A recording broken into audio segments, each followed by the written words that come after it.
Voilà, justement, comme je le disais tantôt, en fait, pour moi, directement, en fait, je ne dirais pas que le fait que l'éducation civique ait été supprimée, en fait, que ça puisse entraîner justement ce scandale par rapport à ce manque de patriotisme. Mais si justement ces gens-là, comme vous l'avez souligné, qui ont reçu cette éducation civique, on puisse permettre de commettre de tels actes, en fait, qu'en serait-il de quelqu'un qui n'a pas reçu cette éducation? Essayez d'imaginer un petit peu les conséquences. Vous voyez, c'est comme en fait dans la vie normale, on peut toutefois être correct et on peut se permettre de se tromper de temps à autre. En fait, l'être humain est fautif. Donc on peut mettre ça sur dans le champ d'une erreur. Mais aujourd'hui, quelqu'un qui n'a même pas cette fibre, qui n'a pas reçu cette éducation qui lui permette justement de mettre le patriotisme, la patrie au-dessus de tout.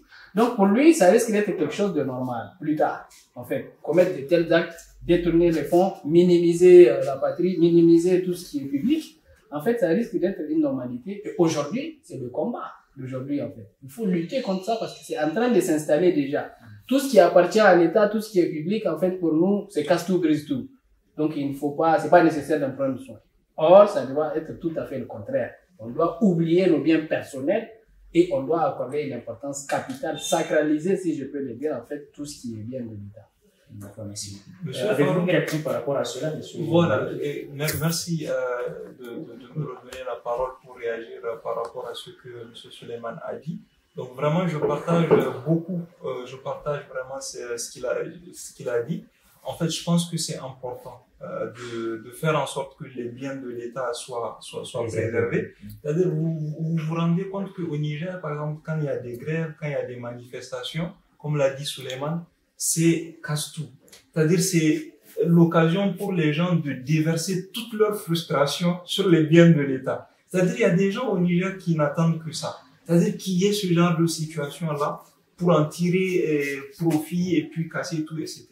C'est-à-dire, à l'inverse, vous voyez d'autres comportements, on va dire, un peu plus patriotiques. Je vais vous donner l'exemple récent en Côte d'Ivoire. Après l'annonce de la candidature de Alassane Ouattara pour un 3e mandat, ce qui s'est passé, c'est qu'il y avait eu des manifestations, il y a eu 2 ou 3 morts, donc les gens ont cassé pas mal de biens de l'État, etc. Il y a des jeunes qui se sont dit non. On peut pas tolérer. C'est-à-dire, nous, on est en train de protester de façon démocratique contre un 3e mandat. Donc, moi, sans rentrer dans des considérations politiques, ce qui m'intéresse, c'est pas est-ce que le 3e mandat, est-ce que c'est justifié ou pas, etc. Mais c'est le comportement de ces jeunes-là. Ils se sont dit, écoutez, on a cassé, c'est des jeunes de notre quartier qui ont cassé. On va venir tout balayer, tout ramasser, machin. Et ils ont remis, comment on va dire, pratiquement en l'état les rues qui avaient été spoliées, etc. Donc pour moi, c'est le genre de symbole fort qu'on doit donner. C'est-à-dire que nous, en tant que Nigériens, quand on a des revendications, qu'on les fasse de façon, on va dire, raisonnée. C'est-à-dire on casse pas de bien de l'État, on proteste de manière pacifique et on défend nos intérêts. C'est-à-dire c'est la seule façon pour moi pour qu'on puisse continuer à aller de l'avant. Parce qu'au final, c'est l'argent du contribuable qui va être utilisé pour les réparations et autres. Et excusez-moi aussi, si vous voulez, de revenir sur un autre point abordé par notre frère Suleiman tout à l'heure, c'est la question de l'instruction civique. C'est-à-dire, vous avez posé la question, pourquoi est-ce que, en dépit du fait que ces gens-là ont reçu une instruction civique, qu'ils aient pu être capables d'actes aussi immondes que de détourner des fonds dédiés à l'armée. C'est-à-dire qu'il faut distinguer entre plusieurs types d'éducation civique. Vous avez une éducation civique un peu académique. C'est un peu moi ce qu'on m'a enseigné à l'école, ICM. C'est très bien, si vous voulez. Ça a son importance, mais il faut aller au-delà de ça. Il faut des symboles forts. C'est-à-dire, le simple fait, par exemple, de lever le drapeau, avant de rentrer en classe, c'est pour moi une forme concrète, si vous voulez, c'est une façon concrète d'expliquer à des enfants que le drapeau du pays, là, il faut le valoriser. Il y a d'autres symboles, je sais pas, forts, on peut en parler des milliers. Je vous donne juste un petit exemple. Le dirigeant turc Recep Tayyip Erdogan, chaque fois qu'il va à un meeting ou à une conférence à l'international, vous remarquez que chaque chef d'État a une place où il est censé s'asseoir, si vous voulez, ou bien où il est censé se positionner. Eh bien, on met des drapeaux de chaque pays à côté, si vous voulez, sous forme de petits flyers, etc. Et lui, quand il vient, il piétine pas le drapeau de son pays, non. Il le prend, il le plie, il le met dans sa poche. Lui, pour lui, c'est une façon de dire, mon pays, si vous voulez, voilà, il a de l'importance, voilà, exactement au-dessus. On peut trouver même des exemples au Niger, hein, si vous voulez, de gens patriotes. Vous voyez, moi, par exemple, je prends l'exemple du ministre de la Défense actuel. Moi, pour moi, c'est vrai, il a fait son travail, etc., de demander un audit, etc. Mais pour moi, c'est une forme de patriotisme aussi, que de dire, écoutez, ce type d'acte, moi, je peux pas laisser passer ce type de comportement sous mon mandat. Donc ça aussi, c'est une forme, pour moi, de patriotisme, et voilà. Merci beaucoup pour tous ces éclaircissements et merci à vous également. Alors, on va passer à la question suivante. Et comme vous le savez, au Niger, le taux de participation des jeunes lors des échéances électorales est assez bas. Et pensez-vous que comment on appelle ça, le fait que les jeunes ne puissent pas aller voter soit lié à leur défiance vis-à-vis des promesses qui n'ont pas été tenues par les leaders politiques, ou bien c'est un manque de patriotisme? Je dirais les deux. C'est-à-dire, vous avez au Niger, si vous voulez, le gros problème qu'on a quand on regarde un peu le paysage politique, c'est que malheureusement, il y a très peu de débats d'idées. C'est-à-dire, quand vous voyez même les campagnes électorales, etc., on n'est pas en train de discuter sur la base d'un programme, si vous voulez, qui est décliné en différents axes, si vous voulez, questions sécuritaires, comment on va dire, accès à l'eau pour les populations rurales, accès à l'électricité, comment on va redynamiser le secteur. C'est-à-dire, vous vous rendez compte que la plupart des campagnes électorales ou des meetings qui sont tenus, c'est pour dénigrer telle personne.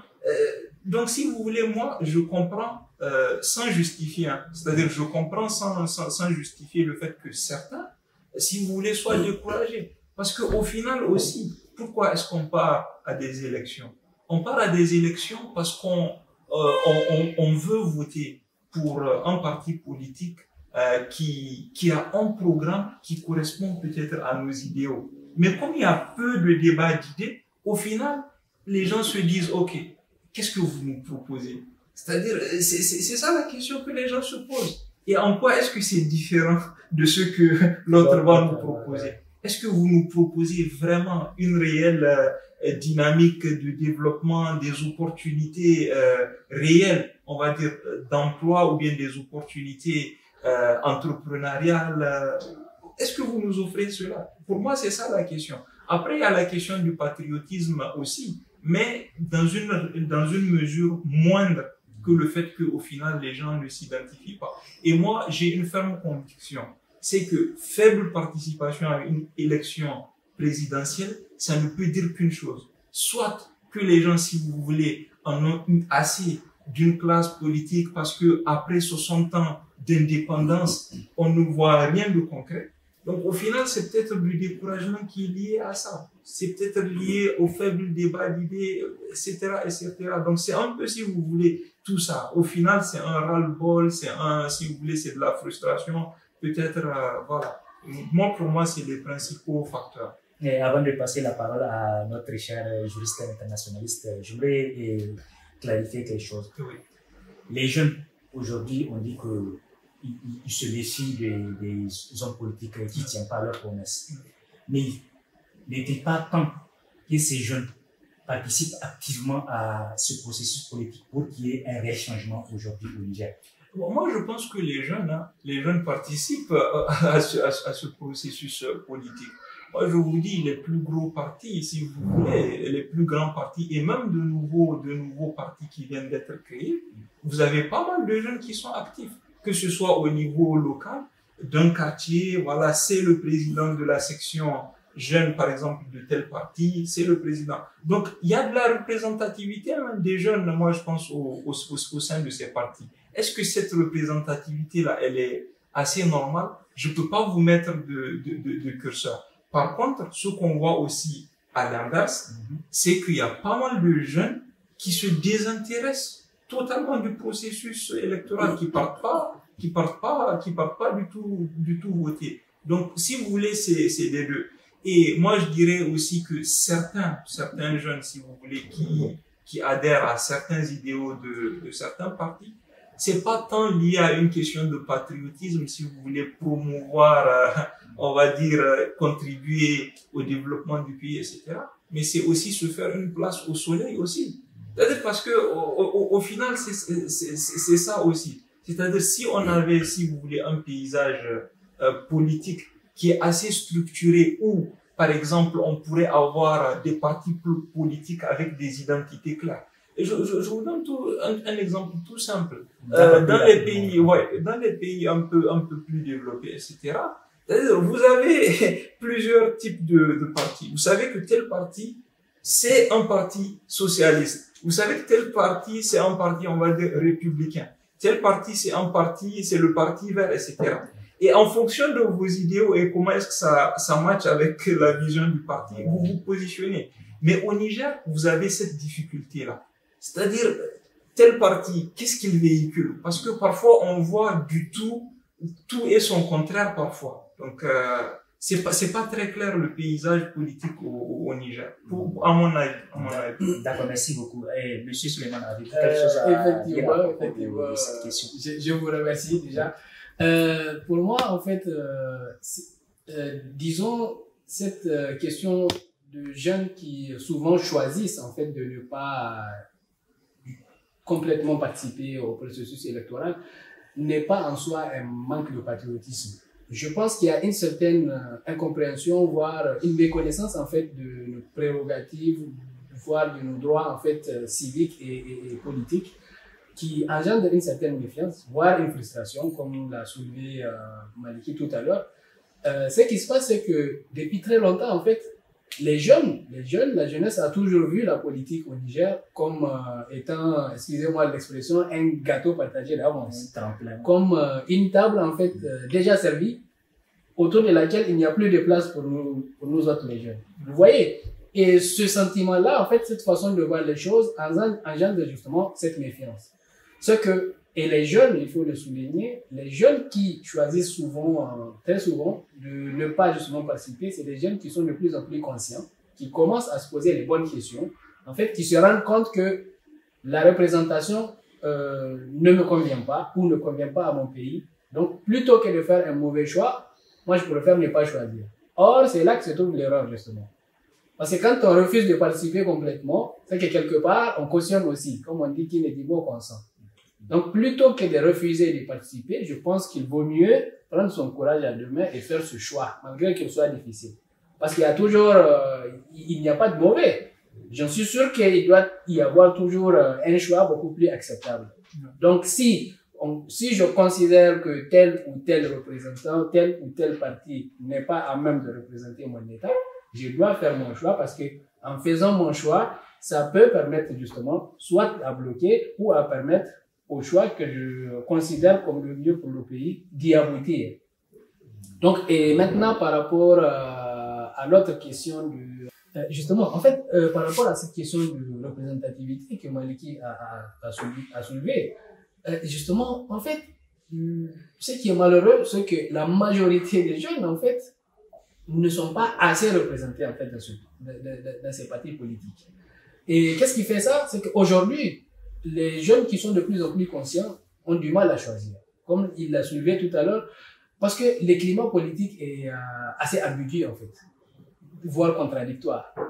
Aujourd'hui, tu ne sais plus qui est socialiste, qui est républicain. Vous voyez, en fait, les courants politiques, les idées n'ont pas vraiment leur place. Ce qui fait que pour un jeune qui est conscient, qui a cette ambition, qui a ces idées qui sont bien arrêtées dans la tête, en fait, il aura du mal à faire le choix. Donc, il faut vraiment revoir ce climat, il faut vraiment respecter, si je puis le dire, le courant que l'on choisit. Mais les jeunes ne sont pas obligés aussi de faire le choix. Ils peuvent aussi se présenter lors des élections afin qu'il y ait des changements, des améliorations. Mais faut-il aussi que d'autres jeunes comme eux les soutiennent dans leur démarche pour pour aboutir à ce changement tant voulu par les jeunes et pour les jeunes? Oui, c'est là que revient la question des sacrifices qu'on a soulevé tout à l'heure. Il faut oser, en fait. Il faut oser pour la jeunesse, effectivement. Mais la question où le bas blesse, c'est la question de loyauté. Parce qu'aujourd'hui, moi, je peux être engagé, je peux être engagé. En fait, je peux avoir ce courage-là en moi, personnel. Donc, je peux décider de pouvoir m'engager dans le combat. Mais la première question que je me pose, c'est avec qui je pars. Parce qu'on sait tous, on sait clairement que c'est pas un combat personnel, c'est pas un combat d'une personne, en fait. Si on décide de le faire, comme je l'ai souligné tout à l'heure, il faut une certaine organisation, mais bien structurée. Et cette organisation, il faut qu'elle se base sur la loyauté. Tu ne sais pas avec qui tu pars et est-ce que ces personnes-là vont tenir sur le long terme. Parce que le combat n'est pas facile. C'est un combat vraiment assez compliqué. Il faut beaucoup de sacrifices. Et qui seront à même justement d'aller avec moi si jamais je décide, moi en tant que jeune en fait, de commencer la lutte. Est-ce que ces mêmes jeunes vont pouvoir me soutenir? Est-ce qu'ils seront avec moi? Donc tout ça c'est des questions. Je pense qu'il y a un choix qui s'impose. Il faut vraiment soigner son entourage. Il faut avoir justement, et il faut que ce choix soit basé sur l'idée, les idéaux. C'est très important. Pour casser justement ce climat actuel, il faut que ça soit basé sur les idéaux. Je sais que Maliki, par exemple, est un socialiste comme moi. Donc, pourquoi ne pas approcher Maliki en fonction de cela? Pas en fonction de Maliki a une renommée, pas en fonction de Maliki vient de telle famille. Mais non, parce qu'il a des idéaux que je partage et je suis convaincu qu'avec lui, on va pouvoir s'associer pour sortir quelque chose de grand. Mais justement, en parlant d'idéaux, vous avez tout à l'heure tous les deux parlé des contradictions au niveau, ou bien des ambiguïtés au niveau des partis. Il y a des socialistes qui se comportent comme des démocrates et des démocrates qui se comportent comme des socialistes. En fait, il y a pas une certaine clarté dans leur façon de faire ou bien dans leur programme. Et par rapport à cela, avez-vous quelque chose à ajouter?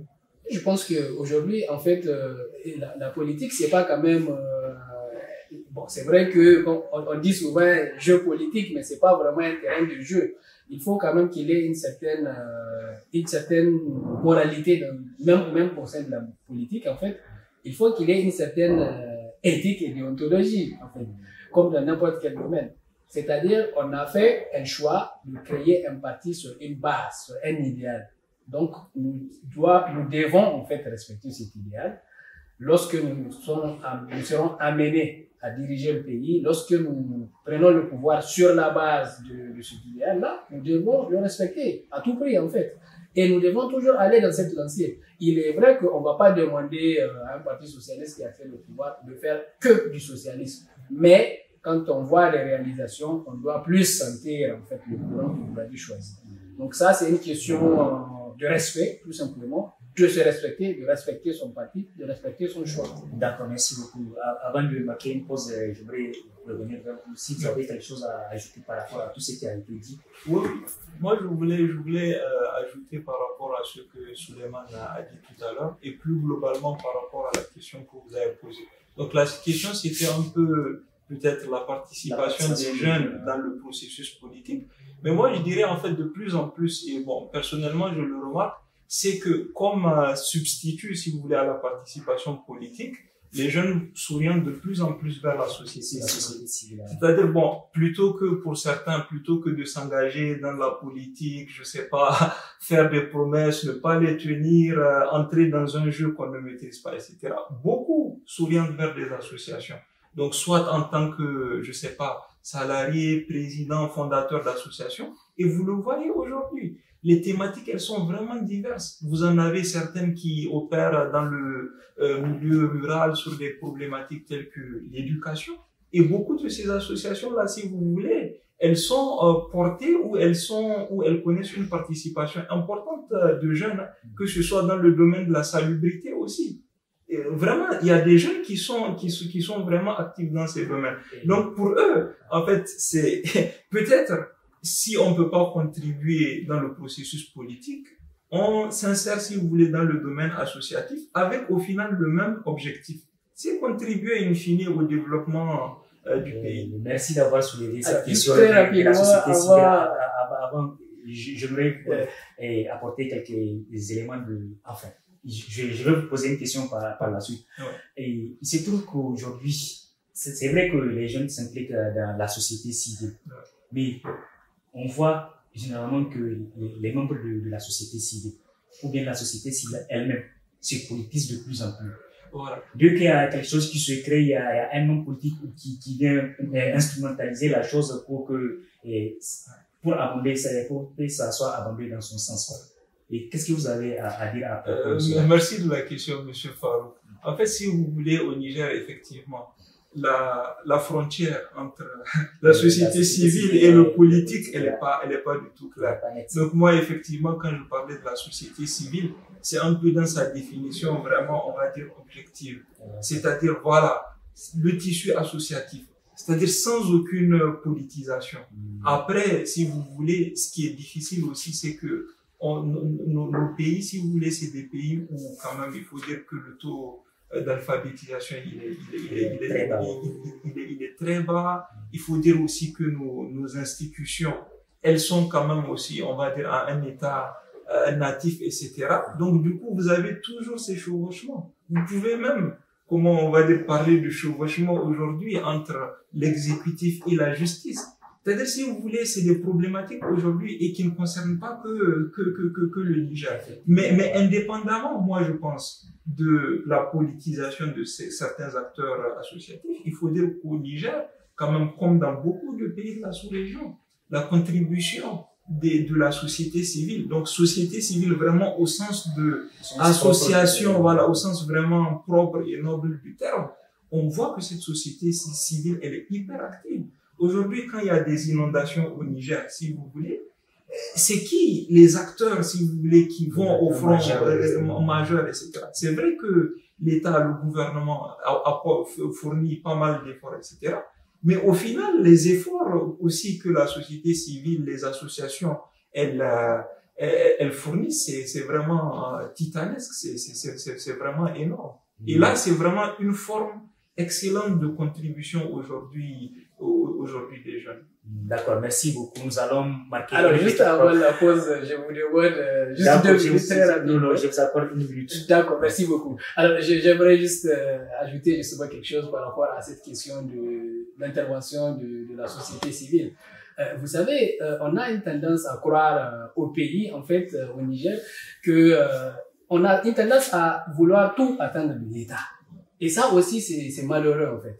Et très heureusement, justement, il y a cette société civile, la vraie société civile, donc comme l'a souligné Maliki, qui justement essaie de casser ça parce qu'on en a besoin. Aujourd'hui, les Nigériens ne doivent plus attendre le tout pour l'État. L'État ne peut pas faire tout. Donc, il faut prendre des initiatives, que ce soit à travers des associations, même que ce soit des initiatives personnelles, de le quartier, de la FADA, on essaie de faire des activités comme la salubrité, apporter un peu d'assistance aux personnes en difficulté. Vous voyez, c'est des actions qui sont certes pas énormes sur le plan personnel, mais quand on multiplie ces actions par plusieurs, en fait, ça devient quelque chose de très visible, de très perceptible.